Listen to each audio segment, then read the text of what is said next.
আসন্ন স্বশাসিত জেলা পরিষদ নির্বাচনের প্রাক্কালে 11 মহারানী খোয়াইয়ে নির্বাচনী উত্তেজনা। নির্বাচনী কেন্দ্রের রাজনৈতিক আবহ রবিবার আচমকাই উত্তপ্ত হয়ে ওঠে। বিজেপি মনোনীত প্রার্থী বিল্লু জমাতিয়ার সমর্থনে নমনজয় বাড়িতে আয়োজিত এক যোগদান সভাকে ঘিরে তৈরি হয় তীব্র উত্তেজনা।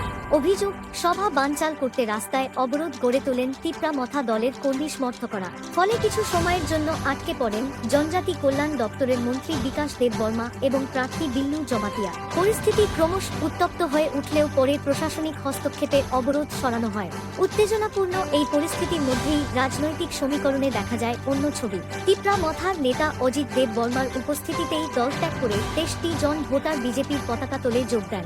ঘটনায় নতুন করে চাঞ্চল্য ছড়ায় এলাকায়। এ প্রসঙ্গে মন্ত্রী বিকাশ দেব বর্মা বলেন,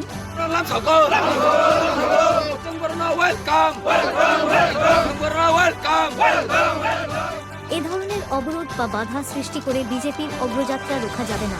মানুষ উন্নয়নের পক্ষে রায় দিচ্ছেন, সেটাই আজ পরিষ্কার।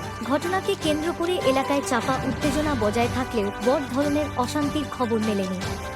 নির্বাচনের আগে এই ঘটনা খোয়াইয়ের রাজনৈতিক লড়াইকে আরও তীব্র করে তুলেছে বলেই মনে করছে রাজনৈতিক মহল।